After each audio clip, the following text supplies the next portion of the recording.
Peace. Cook left. Think fast.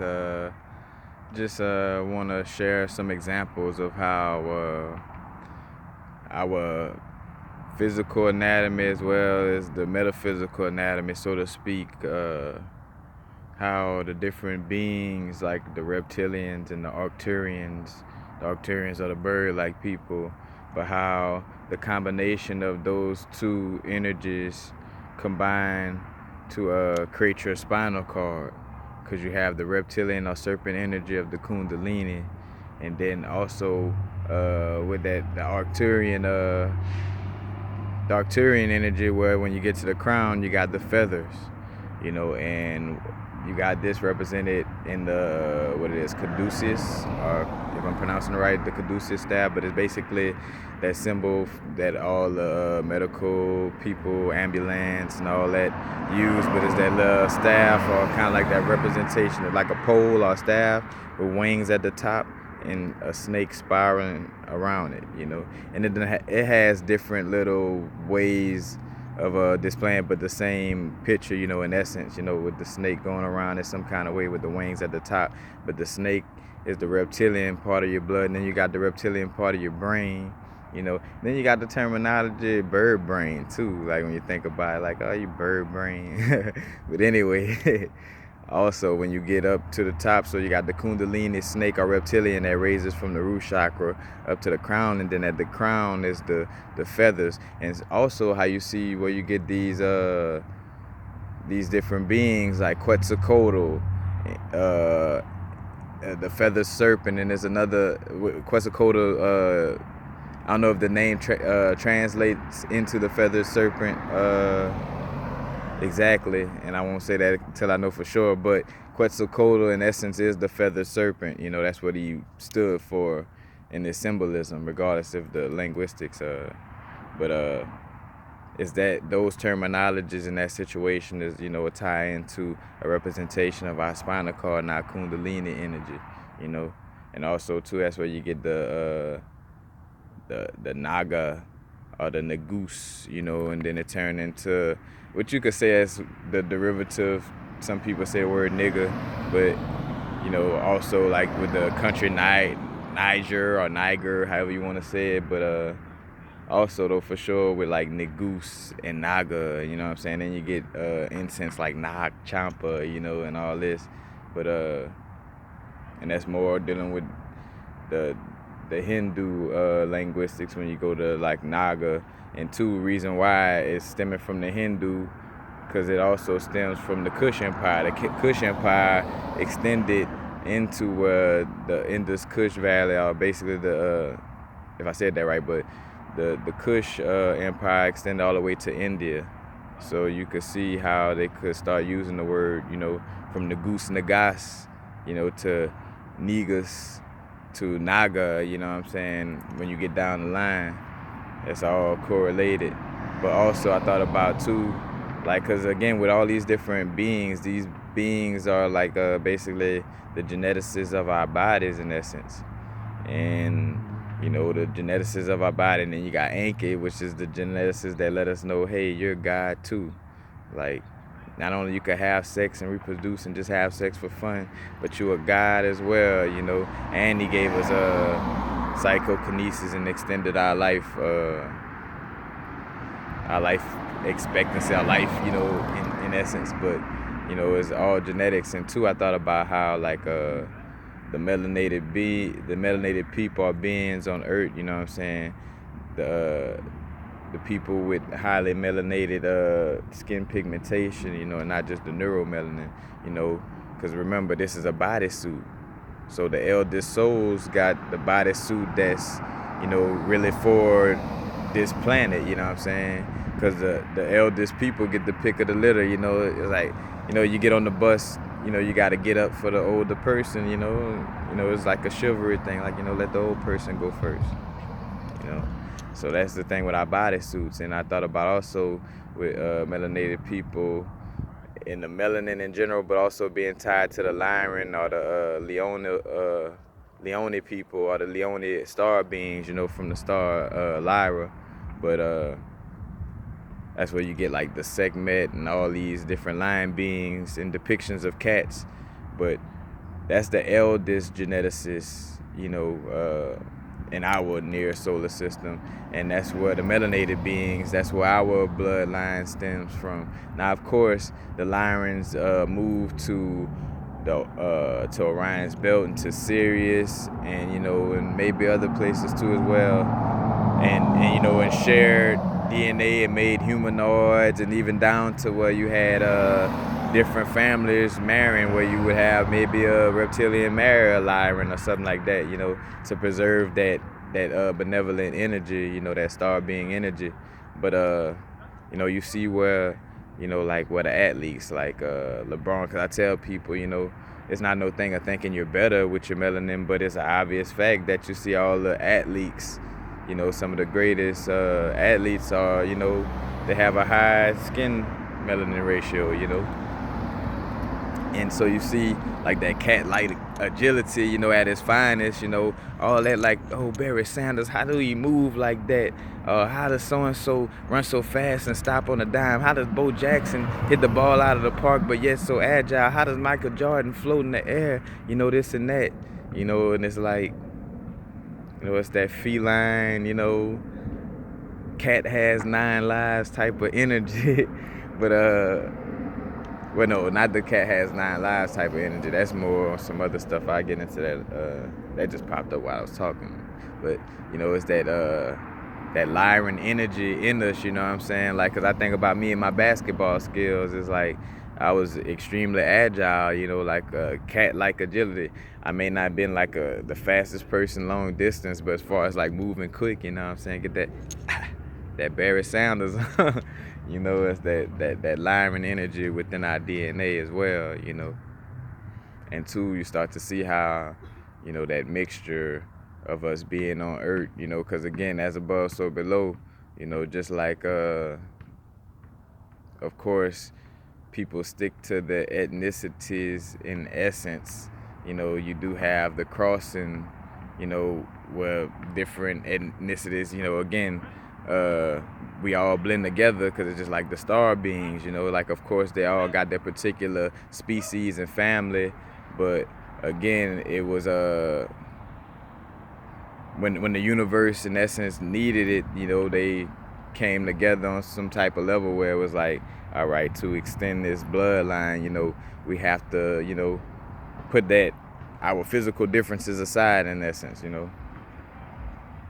which is just not about that as well, you know what I'm saying? Because another thing too, it's so much of a thin line of knowing to respect your vibrational signature and your being, but at the same time not to a point where it's egotistically separating you from that connection to the all and that recognition of the connection to the all, but you do have to recognize and respect our different bodysuits. We do have different bodysuits that operate differently, and it's facts. It's something that you cannot change. But just thought about how all our little anatomy, physically and metaphysically again, kind of extends to our star family. Like I'm trying to think. Oh, because I even thought about like with some of the non-melanated people, where some quote unquote white people may be have a lot of serious blood in them, and say for instance, because of course they say the Caucasus Mountain situations with being in caves and stuff like that with the dogs, but like as well as like when you look at it like, all right, the star family energy, like where the Sirius beings, the Anu, like where Anubis come from, like that deals with the dog energy, almost like a jackal, coyote type of energy, and I felt that vibe from like different, like, so say for instance, different like star beings, different indigo brethren and sisters, which I don't like to use that terminology no more, but like I could feel like, all right, like they were probably like Sirius beings, because too, you could feel a vibe like say for instance, and this is like the real situation of like planet Earth, as far as like where some white people, even though they don't hate black people, you know, they have sat around at some points and watched us, you know, get killed, whether it was just like, oh, I'm just focused on me and my family, or if it was like, I don't give a damn about y'all, whatever the case may be. You know, at some point, you know, they neglected the Lyrans, you know what I'm saying? And just like in the story where, you know, the Lyrans are the eldest, you know, feminine race or whatever, and then that masculine, which the reptilians are androgynous, and the masculine is the serious beings, you know what I'm saying? But, you know, you see how that serious, what I was about to say, how the Lyrans being betrayed. So say for instance, the serious beings were like a vigilante type of like gun for hire type of vibes, where they didn't really have necessarily no loyalty to no certain beings. It was just like whoever was talking. Matter of fact, like terminologies in the terminology, you know, whoever was talking about the biggest bag, you know, or the biggest check, you know, that's what they was vibing with. And you see that vibe with some of the, you know, like on Earth, where some of the white brethren and sisters may have kind of some essence left us hanging, but not really left us hanging. They was just like, shit, the reptilians paying the bigger bag. You know what I'm saying? They handing out the bigger check, so, you know, we don't hate y'all, but we where the check at. You know what I'm saying? And then now, since the 2012 paradigm shift and this energy moving up, it's like, all right, shit, the Lyrans back. They about to have the bags. So, you know, let us, and there's not no vibe of like no disloyal, nothing. It's just vibing on, you know, how they vibe in essence, as far as like the bloodline. And I'm just giving you small examples, because honestly, with me just opening that door, this video should be taken to almost like an hour-long video, but I'm just keeping it where it's at. I'll probably touch on this subject in some kind of way. Matter of fact, I want to do a live video very, very soon. Like, I've been really wanting to do that. Let's see if I could do one off the phone. But anyway, you know, you see how these bloodlines, how the ancient stories of the star beings and the bloodlines trickle down into our storylines on a human level, you know. So you start to see, you know, the androgynous nature of the reptilians again, you know what I'm saying, and the cold-bloodedness, you know what I'm saying. That's the, you know, that Roman Rothschild empire, you know, they was breathing toxic, the atmosphere is toxic, and, you know, basically they allergic to water and oxygen in essence. Matter of fact, how the brethren Dan Winters say is like, if you want to know who went in the, you know, the oxygen wars, or who got control over certain planets or areas in the, you know, in the galaxy, and certain galaxies in essence, you know, look at you know, the conditions of the planet. If it's like, you know, methane based, like very fiery, but, you know, it's probably the reptilians, you know, compared to something that's a little more cleaner, you know, where it may not necessarily be oxygen, but, you know, something less toxic in essence. And two, though, what's toxic and what's not toxic to a certain extent is a perceptional thing as well, you know. But I'm gonna leave on that note. Just wanted to, you know, just show how, you know, all the different bloodlines, you know, tie into each other.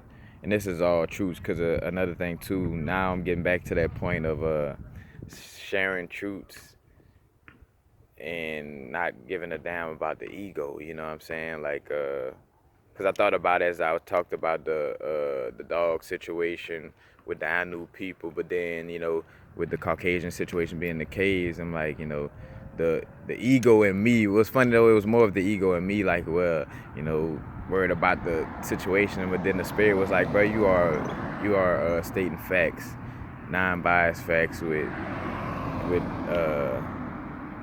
and even to not even say, oh, I'm just facts or this and that. You're using information that's supported by a lot of information, you know what I'm saying? And you're delivering it in a non-derogatory way, in a non-demean, you know, not trying to belittle anybody. You're just speaking on it for the truth that it is. So it's not, so I'm like, of course, I don't have to, That's another place we get into, being authentic, Like you should be able to talk about all these things, no matter you're black, white, red, blue, green, whatever, like talk on the truth of situations, no matter what the case may be, you know. Like if you dealing with the Roman Catholic Church or this and that, then you know that it has a history of pedophilia. You know what I'm saying? There ain't nothing wrong to keep it real about that. Like it is what it is. But peace. Happy now. Now is the vibrate, of course. Not going too far in the future. Not going too far in the past right now.